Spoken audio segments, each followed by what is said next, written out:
Hi guys, and welcome to my review of Wrestlemania 42. So, kicking off this night one of Wrestlemania, we basically had the Vision and ISHO Speed teaming up to take on the Usos and LA Knight. This was quite a quick match. This was going to be a recurring theme, especially through night one, which we're going to get into in more detail as this review progresses. But some people thought that this was kind of a bit too short, a bit too anticlimactic.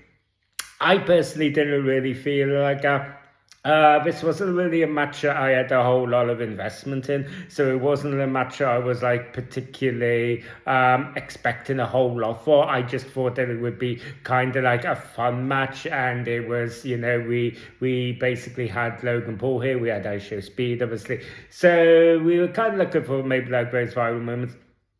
And while the match itself was kind of like wrapped up quite quickly, I think that the post-match stuff that we had kind of saved it and kind of elevated it. And where we basically had we had ISHO Speed. I might get this wrong, but I think we had ISHO Speed accidentally knock off Austin Theory, I think it might have been, and then we basically, so this was basically a cue for Logan Paul to turn on ISHO Speed at the end of a match, they were basically about to completely destroy ISHO Speed when the Usos and the LA Knight intervened. They saved ISHO Speed, and then they basically kind of love Gecko with ISHO Speed to basically deliver this frog splash from like what was not even like the top rope, but from like the top of the ring post. He delivered this frog splash onto Logan Paul through the announce table, creating a viral moment, and that's kind of like what this was basically it. Like, so for me, I think that although this match was short, it kind of like did everything that it kind of needed to do. I think it did everything it kind of like said on the turn. So yeah, I was down for this. So we basically went into then the unsanctioned match between Jacob Fatu and Drew McIntyre. And again, I thought that this was a really solid match. I think that they were thankfully, this was one of the few that was given the time to kind of like breathe, and they were basically there was just brutality here, as you would expect from I mean, I kind of like did wonder whether, because this was during the first hour of a preview on ESPN, whether they were going to kind of like tame it down a bit. I mean, we didn't really get any real blood here, which maybe me being a sick person, I am kind of like thinking that would maybe kind of like elevated a little bit. But I don't think that it really took anything away from the match. I am probably more surprised that we didn't get a big crazy finish, right? So basically, because I kind of like thought that maybe I did predict Jacob Fatu was going to win, but I did kind of think that it was maybe going to be won through just this crazy death-defying thing in the unsanctioned match that would basically provide WWE to write Drew McIntyre out of it, and so that he could go and film this Highlander film. So yeah, that was kind of like what I was expecting, but yeah, like I said, I thought this match again did everything that it needed to do. Though I do think that it utilized all of the unsanctioned rules well. I would have liked to maybe kind of like see a bit more of the take it kind of like more beyond the ring kind of thing. But that's just me personally. On the whole, I thought that this was a solid match. Again, again, I think that Desi Jacob for 2 winning was obviously the correct decision.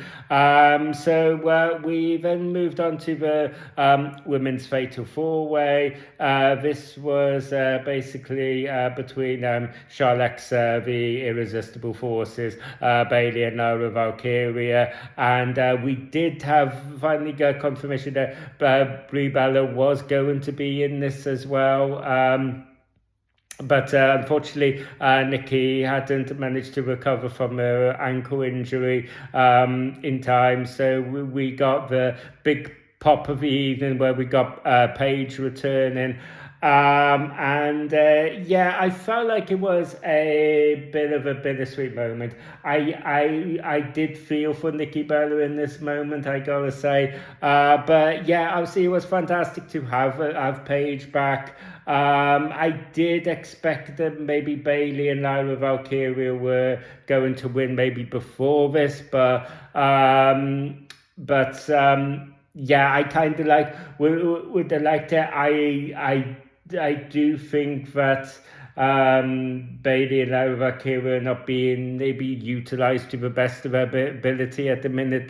They are being a bit aimless, really. So I do think that they kind of needed a win here, but Paige returned. So Brie Bella and Paige are new tag team champions, which I'm actually down for. I'm not really a fan of putting the belts on a kind of a tag team that's kind of just being kind of thrown together. But yeah, I do. But also, what I don't like more is when we basically get these surprises at WrestleManias, these big returns, and there is just that sort of little bit of it's kind of like a gimmick kind of thing where we basically just we get that pop at WrestleMania, but it's there just because it's WrestleMania. And so when WrestleMania is over, we kind of forgotten about it. Here we kind of got that reassurance that because they put the tag team titles, this isn't going to be just a flash in the pan, but we are going to see Paige more and more, which is great. So yeah, I'm down for it. My biggest criticism of this match is that it was the first victim, I think, of basically just being cut way too short. This run at about 8 minutes, I think, something like that, maybe. It didn't go beyond 10 minutes. And yeah, I just don't feel like it was given quite enough time. I could have easily watched this for another 5 minutes. So yeah, that was my biggest criticism really of this match. My only real criticism, to be fair, of this match. That it did get cut too short, and like I said, this was not going to be the first case that this happened, especially during this WrestleMania night one.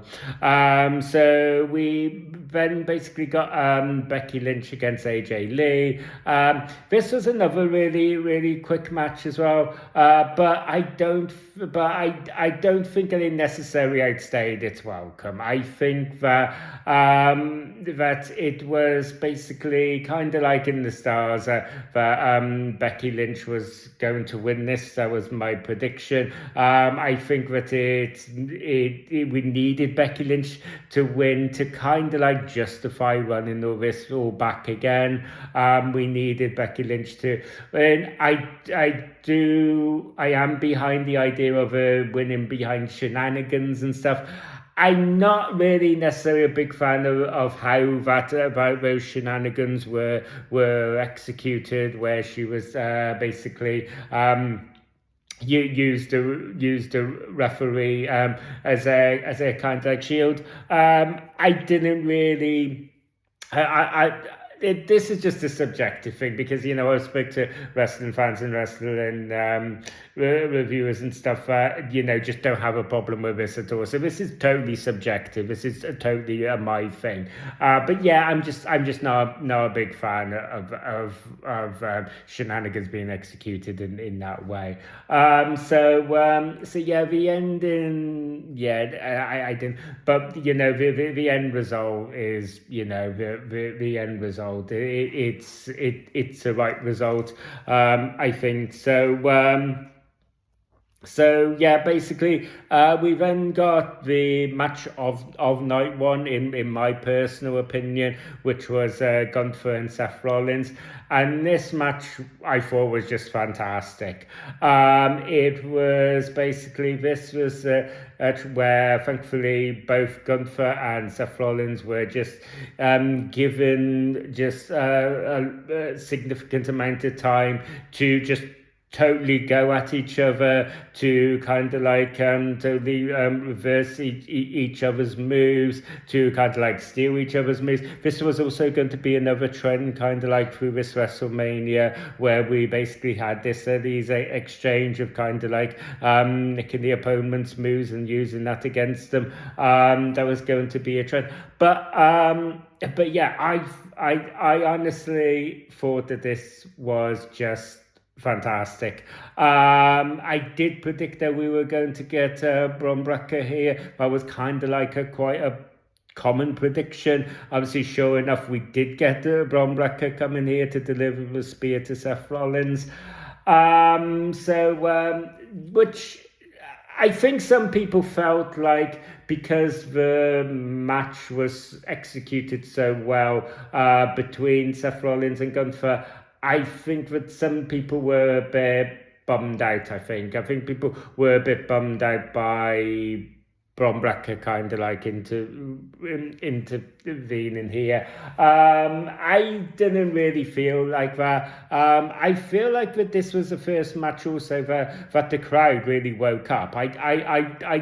I felt that the crowd was a bit disappointing overall, but I did feel they finally woke up. They did like kind of really get behind Seth Rollins here. So I think maybe the disappointment of Bron Breakker returning was kind of like amplified with that.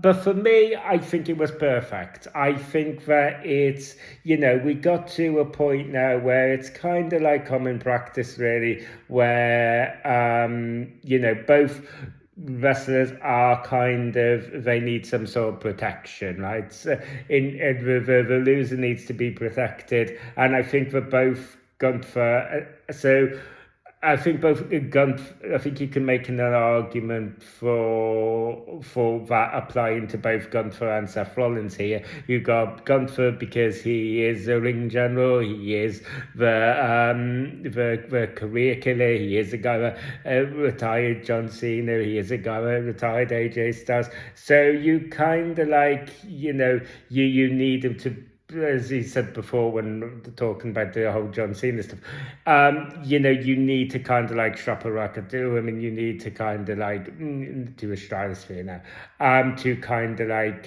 justify them doing it the way they did. And again with Seth Rollins, this was his big return, so you kind of need to give him protection. But yeah, obviously we had WrestleMania is a time for like a big returns and stuff like that.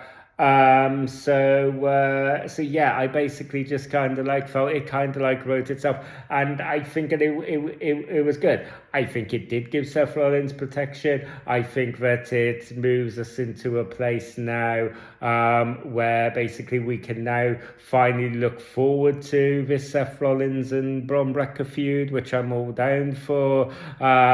People have commented that there was that after the match, Bron Breakker basically run down the runway and delivered the second spear to Seth Rollins, which didn't connect really particularly well. I mean, I think that some people have made mine of a molehill over this. I think it it's not an issue, right? We gotta think that also, in the in the real world, obviously, Bron Breakker has just returned from hernia surgery, so that could have played its part. And even if it didn't play its part, maybe there was just some giving protection to Seth Rollins here. Do you know what I mean? It's why he didn't just kind of like totally, execute in a way that would just kind of like broke him in half, because we're finally at that point where we can, because this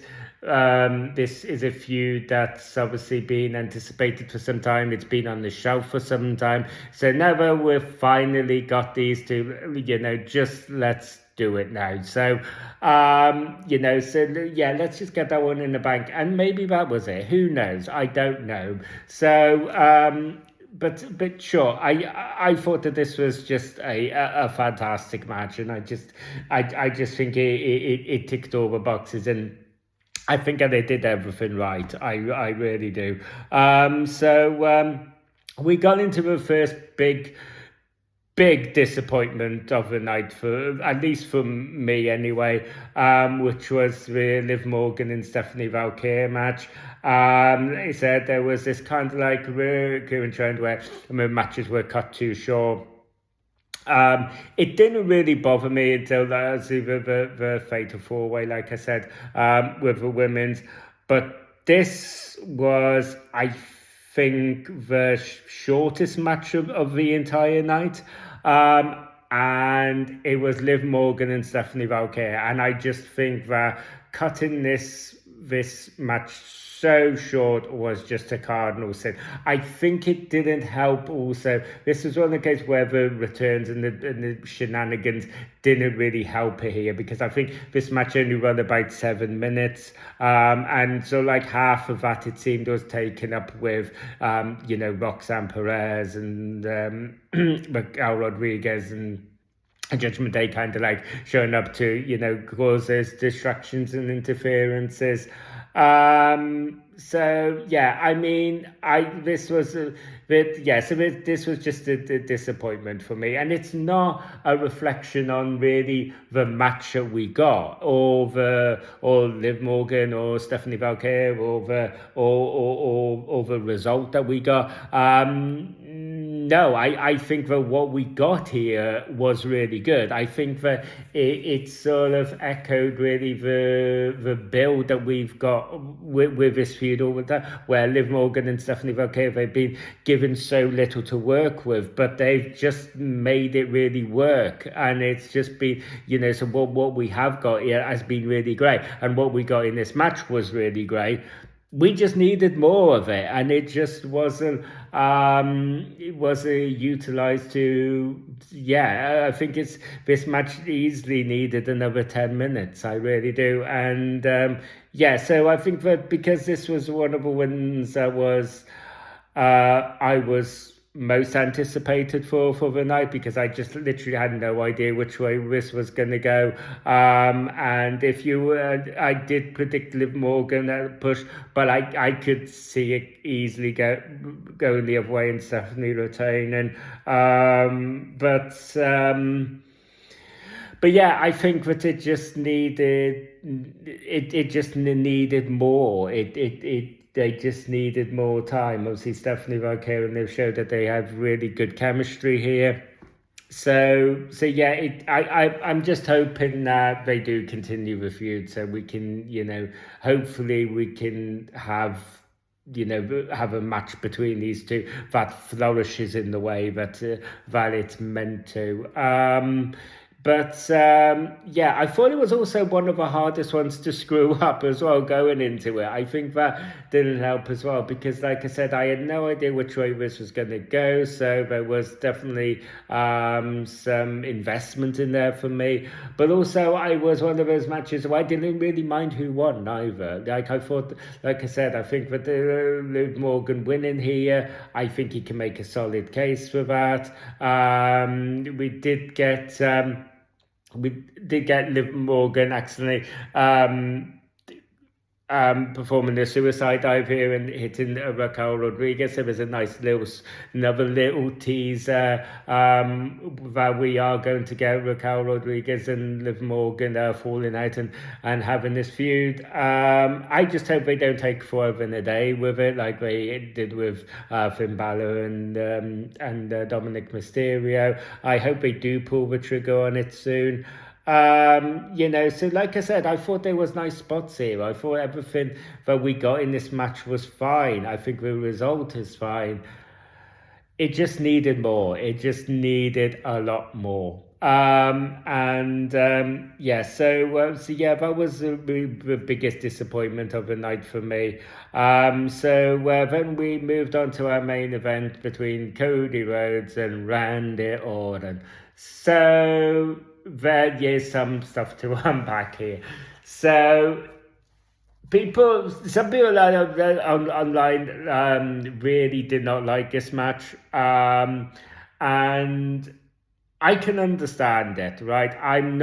I feel differently to it, but I can understand why people think that this may have how this match unraveled was kind of messy, kind of confusing, because there was a lot of conflicting and contradictory parts here.